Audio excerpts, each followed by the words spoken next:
और बहुत से अनजाने मानसिक दबाव भी हैं। गुरुत्वाकर्षण तो भौतिक दबाव है, लेकिन चारों तरफ से लोगों की मौजूदगी भी हमको दबा रही है। वह भी हमें भीतर की तरफ प्रेस कर रही है। सिर्फ उनकी मौजूदगी भी हमें परेशान किए हुए है। अगर यह भीड़ बढ़ती चली जाती है तो एक सीमा पर पूरी मनुष्यता के न्यूरोटिक विक्षिप्त हो जाने का डर है।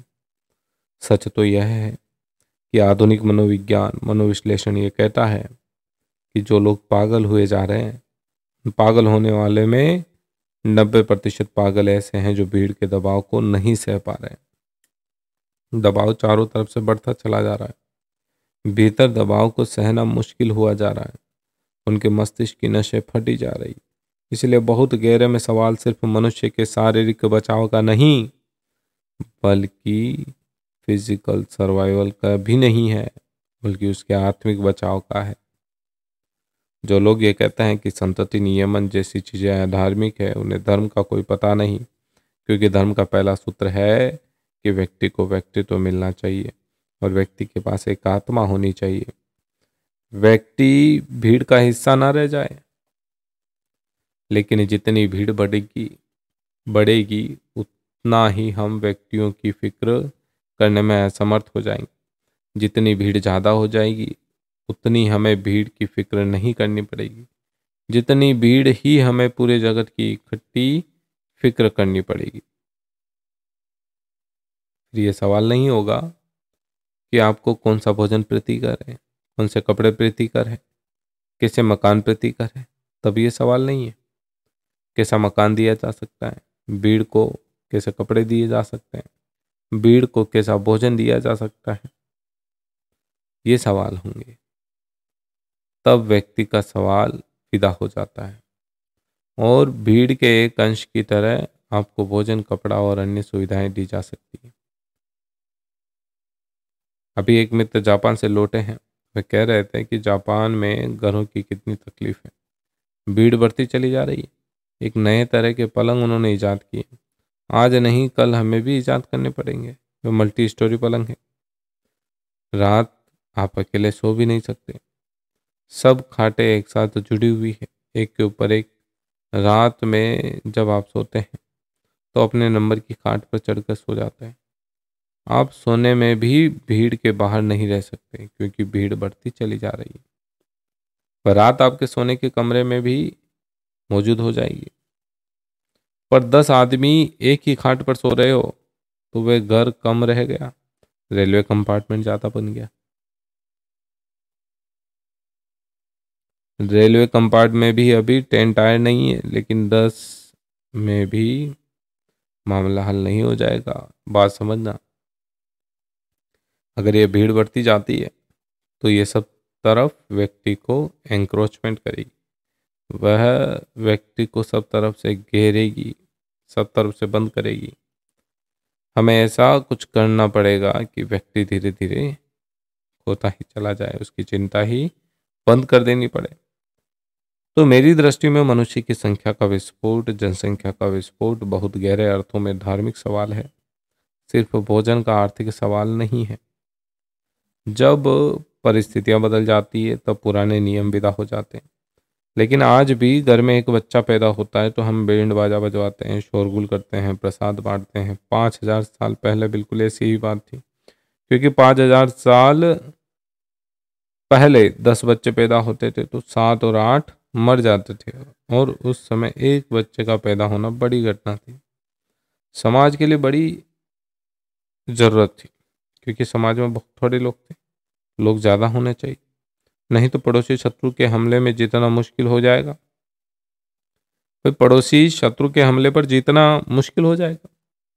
एक व्यक्ति का बढ़ जाना बड़ी ताकत थी, क्योंकि व्यक्ति ही अकेली ताकत था। व्यक्ति से लड़ना था। पास के कबीले से हारना संभव हो जाता अगर संख्या कम हो जाती। तब संख्या को बढ़ाने की कोशिश करना जरूरी था। संख्या जितनी बढ़ जाए उतना कबीला मजबूत हो जाता था, इसलिए संख्या का बड़ा होना महत्वपूर्ण था। लोग कहते थे कि हम इतनी करोड़ है, उसमें बड़ी अकड़ थी, उसमें बड़ा अहंकार था। लेकिन वक्त बदल गया, हालात जो है बदल गए। उल्टे हो गए। नियम पुराना चल रहा है, हालतें बिल्कुल उसकी उल्टी हो गई। अब जो जितना ज़्यादा संख्या में है वह उतनी ही जल्दी मरने के उपाय में है। तब जो जितनी ज़्यादा संख्या में था उतनी ज़्यादा उसके जीतने की संभावना थी। आज संख्या जितनी ज़्यादा होगी मृत्यु उतनी ही नज़दीक होगी। आज जनसंख्या का बढ़ना सुसाइडल है, एक आत्मघाती है। आज कोई समझदार मुल्क अपनी संख्या नहीं बढ़ा रहा है, बल्कि समझदार मुल्कों में संख्या गिरने तक की संभावना पैदा हो गई। जैसे फ्रांस की सरकार थोड़ी चिंतित हो गई क्योंकि कहीं ज़्यादा न गिर जाए, ये डर भी पैदा हो गया। लेकिन कोई समझदार मुल्क अपनी संख्या नहीं बढ़ा रहा। संख्या के बढ़ने के पीछे कई कारण हैं। पहला कारण तो यह है कि यदि जीवन में सुख चाहिए तो न्यूनतम लोग होने चाहिए। अगर दीनता चाहिए, दुख चाहिए, गरीबी चाहिए, बीमारी चाहिए, पागलपन चाहिए, तो संख्या अधिक कर लो। जब एक बाप अपने 5वें बच्चे के बाद भी बच्चे पैदा कर रहा है तो वह बच्चे का बाप नहीं दुश्मन है, क्योंकि वह उसे ऐसी दुनिया में धक्का दे रहा है जहां पर सिर्फ गरीबी ही बांट सकेगा। वह बेटे के प्रति प्रेम पैदा करना अब प्रेम नहीं, सिर्फ नासमझी है, दुश्मनी है।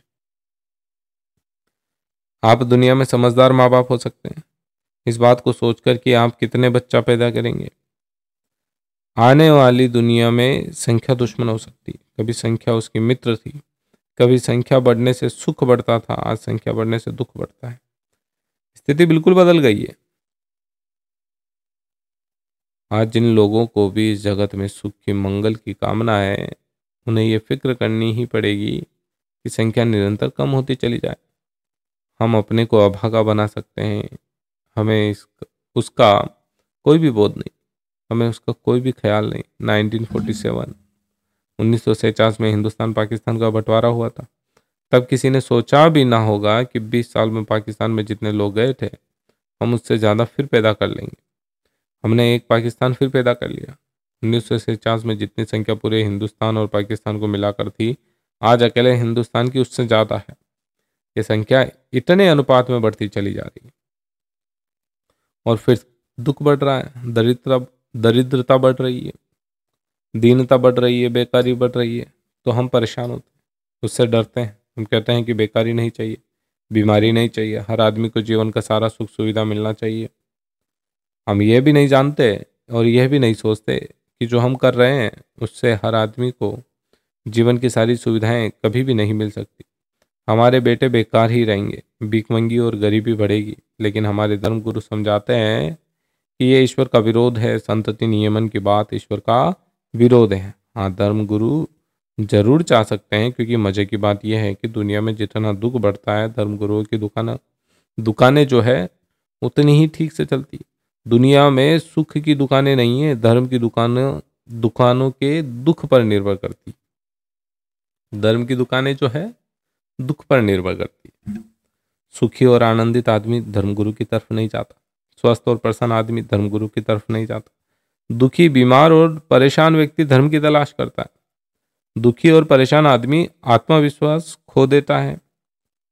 वह किसी का सहारा चाहता है, किसी धर्मगुरु के चरण चाहता है, किसी का हाथ चाहता है, किसी का मार्गदर्शन चाहता है। तो दुनिया में जब तक दुख है तभी तक धर्मगुरु टिक सकता है। धर्म तो टिकेगा सुखी हो जाने के बाद भी, लेकिन धर्मगुरु के टिकने का कोई उपाय नहीं। इसलिए धर्मगुरु चाहेगा कि दुख खत्म ना हो जाए, दुख समाप्त ना हो जाए। उनके अजीब अजीब धंधे हैं।